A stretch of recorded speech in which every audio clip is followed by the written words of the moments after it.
amis, salut à tous nos abonnés. J'espère que vous avez passé une agréable journée. Viking Débrief connaisseur connaît les potos. Nous venons de suivre tout à l'heure le derby entre Manchester United et Liverpool. Les potos, pour vous qui avez manqué cette rencontre, nous y allons tout de suite du côté de Old Trafford comme si vous y étiez. Mais avant cela, comme vous le savez, on s'est dit juste après ceci.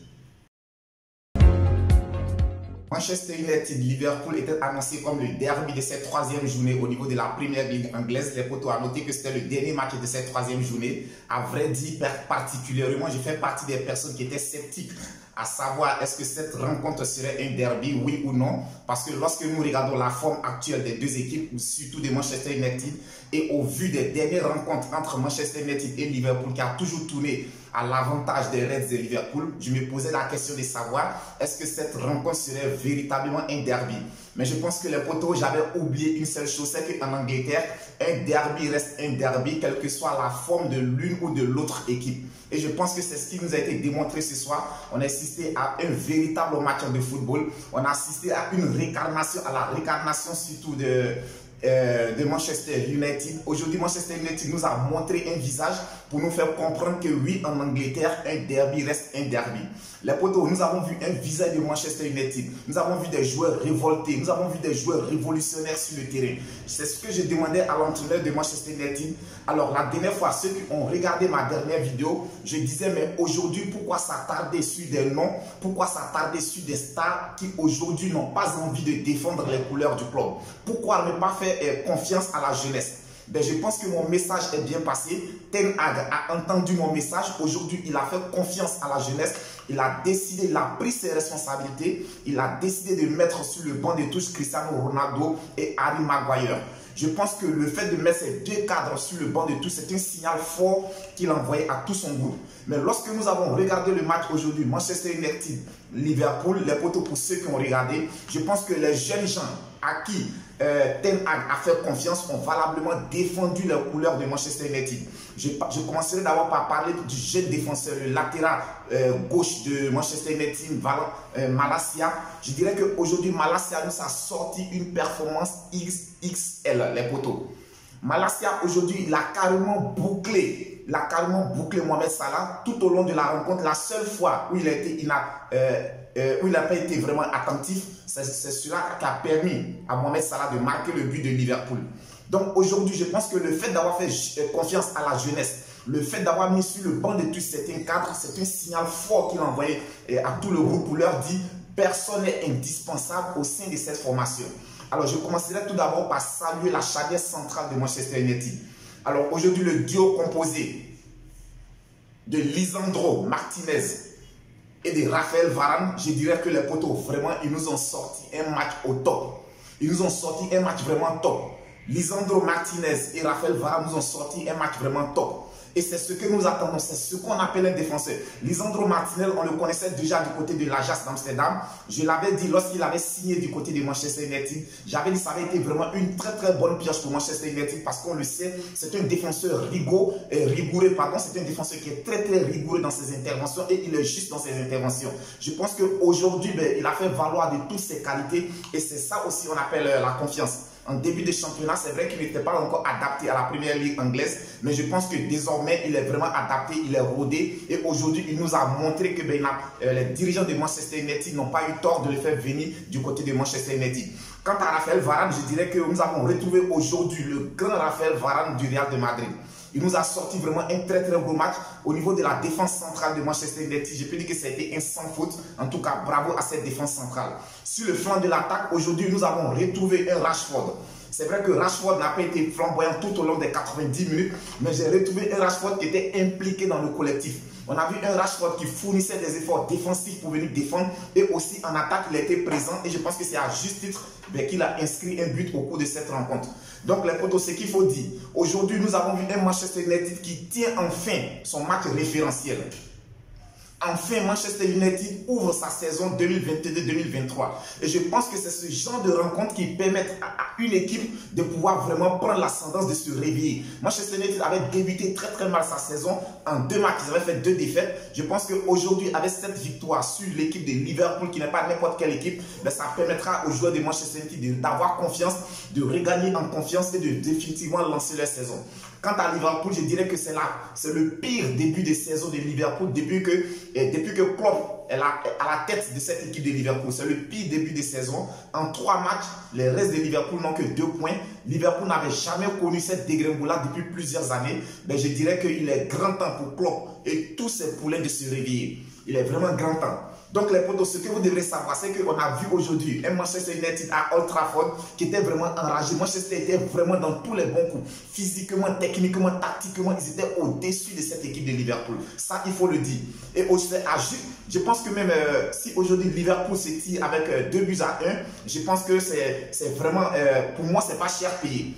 Parce que si les attaquants de Manchester United avaient été efficaces devant, aujourd'hui Liverpool aurait pu encaisser 4 buts. Liverpool aurait pu encaisser 4 buts. D'aucuns me diront qu'il y a eu beaucoup d'absence au niveau de Liverpool, mais on s'en fout. Un effectif dans un club, dans un grand club comme Liverpool ne se limite pas à 11 joueurs. Donc ceux qui ont été alignés font partie de l'effectif de Liverpool. Je pense que s'ils ont été recrutés, c'est parce que les dirigeants de Liverpool ont confiance et savent qu'ils peuvent défendre les couleurs de leur équipe. Donc aujourd'hui, les potos, ce qu'il faut retenir, c'est que Manchester United bat le club de Liverpool sur le score de 2-1. Ensuite, comme autre rencontre, on a Newcastle qui recevait Manchester City. Match nul entre les deux formations sur le score de 3 buts partout. Ben, je dirais que Manchester City s'est senti à bon compte. À noter qu'ils étaient menés sur le score de 3-1 avant que les Citizens ne puissent revenir à la marque à 3 buts partout. Donc c'était un match nul heureux pour les Citizens, mais ça permet quand même aux Citizens d'être freinés dans leur élan. Avant cette journée, Manchester City était sur 2 matchs, 2 victoires, mais aujourd'hui ils ont été freinés par l'équipe de Newcastle. Je l'avais déjà dit, attention, attention à cette équipe de Newcastle.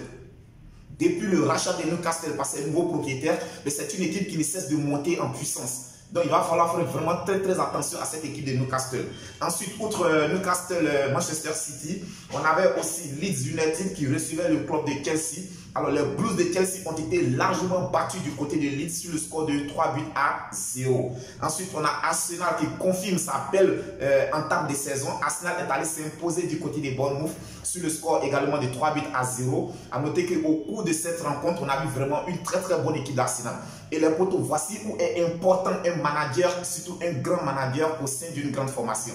On a vu Gabriel Jesus du côté de Manchester City. Ben, il avait commencé à perdre confiance en lui. Gabriel Jesus n'avait plus confiance en lui. Il n'avait plus la confiance de son entraîneur. Mais aujourd'hui, c'est la réincarnation totale de Gabriel Jesus du côté d'Arsenal.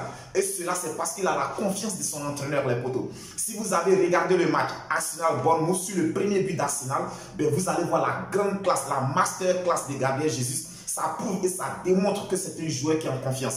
Et cela, je tire aussi mon chapeau à Mikel Arteta. Alors les potos, aujourd'hui, si Gabriel Jesus est très performant du côté d'Arsenal, c'est tout simplement parce qu'il a la entière confiance de son entraîneur et même de ses coéquipiers. Aujourd'hui, il est le deuxième capitaine des Gunners d'Arsenal derrière Martin Odegaard. Donc je pense que tout ceci vraiment permet au joueur d'être épanoui et de donner le meilleur de lui-même. Donc Arsenal continue sur sa bonne lancée. 3 matchs, 3 victoires, ça leur fait 9 points. En ce moment, les Gunners sont les seuls leaders de la première ligue. Ensuite, les potos, on a Crystal Palace qui recevait Aston Villa. Victoire de Crystal Palace au dépend de Aston Villa sur le score de 3-1. À noter le doublé de Wilfried Zaha, l'international ivoirien.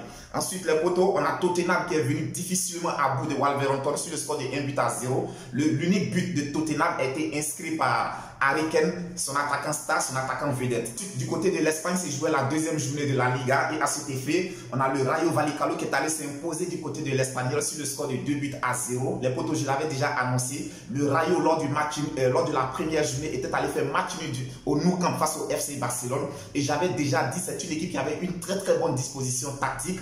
Techniquement, c'était bien organisé. Donc aujourd'hui, je pense que c'est à juste titre que cette équipe aille confirmer du côté de l'Espagnol en s'imposant sur le score de 2-0. Ensuite, le FC Séville et le FC Valladolid ont fait match nul, 1 but partout entre les deux formations.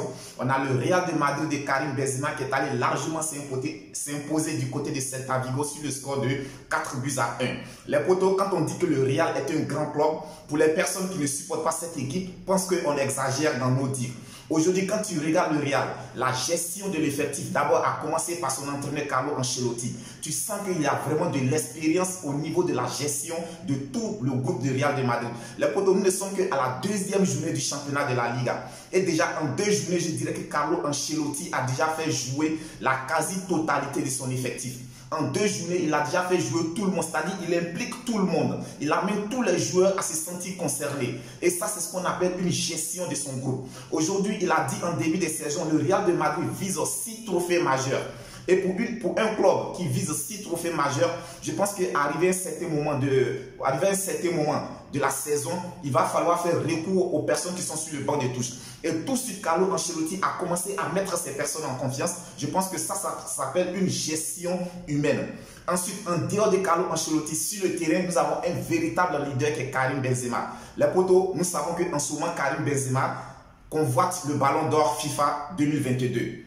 Et à sa place, tout joueur, après 2 journées de championnat, viserait à marquer beaucoup de buts pour être vraiment élu pour le ballon d'or. Karim Benzema, lors de la première journée, n'a pas marqué et n'a pas scoré. Alors, hier, il a scoré son premier but. Il avait la possibilité de scorer son deuxième but sur un penalty. Mais qu'est-ce qu'il a fait? En tant que bon capitaine, il a pris le ballon et il a remis le ballon à Eden Hazard. On le sait tous, en ce moment, Eden Hazard traverse des moments très compliqués du côté du Real de Madrid. Donc, Karim Benzema, en tant qu'un bon leader, il prend le ballon, le penalty, il remet à Eden Hazard pour permettre à Eden Hazard de scorer, de regagner en confiance et de se sentir concerné au sein de toute l'équipe. Malheureusement, Eden Hazard est en perte de confiance, on le sait tous, il a manqué son penalty. Mais ce qu'il faut retenir, c'est que c'est le geste de Karim Benzema. Les potos, et là, ça démontre la grandeur d'un club. C'est pas comme du côté du Paris Saint-Germain où des personnes ne font que se disputer pour exécuter des penaltys.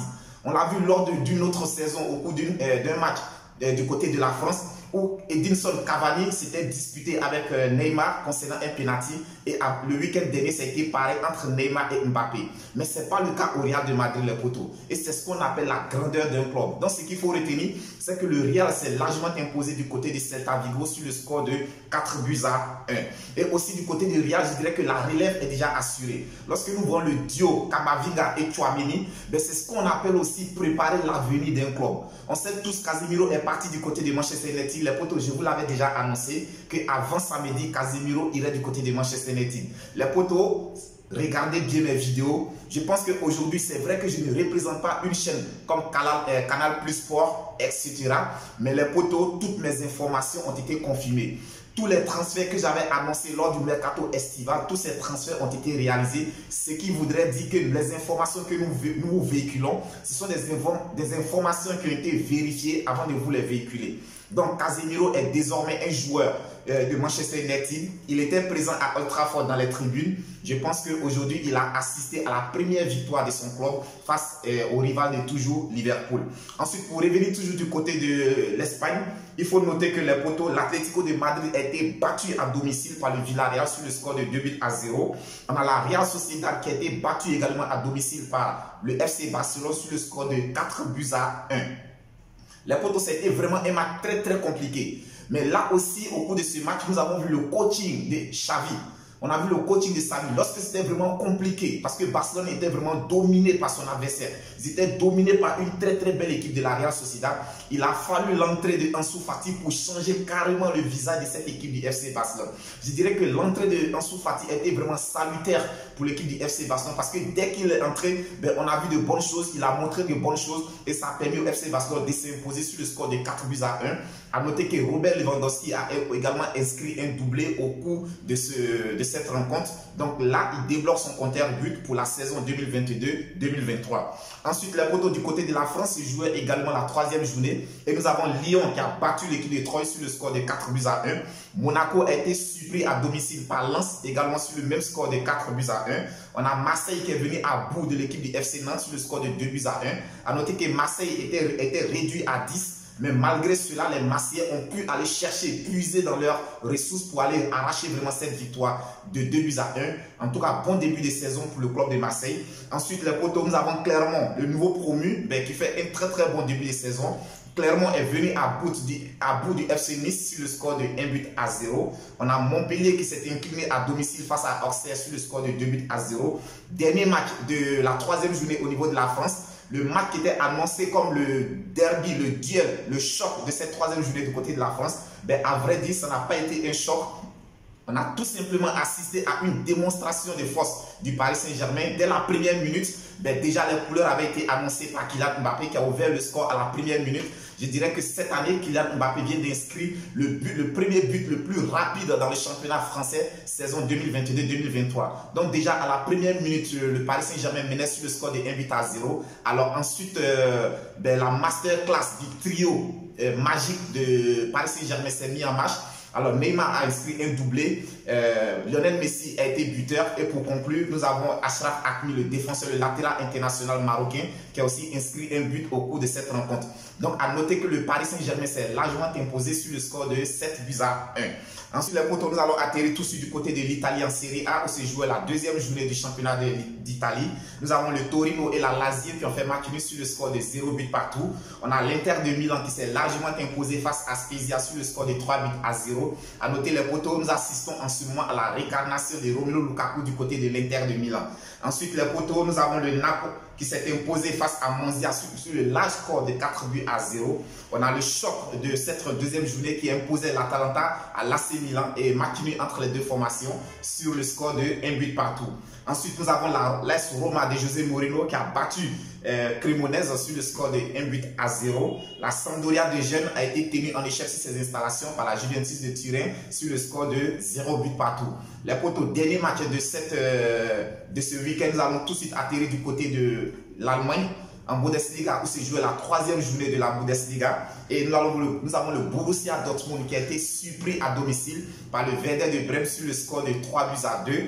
Ensuite, nous avons le Bayer Leverkusen également qui a été battu à domicile par Hoffenheim sur le score de 3-0. Et quant au RB Leipzig, ils ont été battus du côté de l'Union Berlin sur le score de 2-1. Nous avons Bochum qui a été largement battu par le Bayern de Munich sur le large score de 7-0. À noter que le Sénégalais Sadio Mané a été double buteur au cours de cette rencontre. Les potos, je dirais qu'aujourd'hui, le Sénégalais se porte bien et se sent très à l'aise du côté du Bayern de Munich. Les potos, je n'avais jamais vu Sadio Mané aussi épanoui.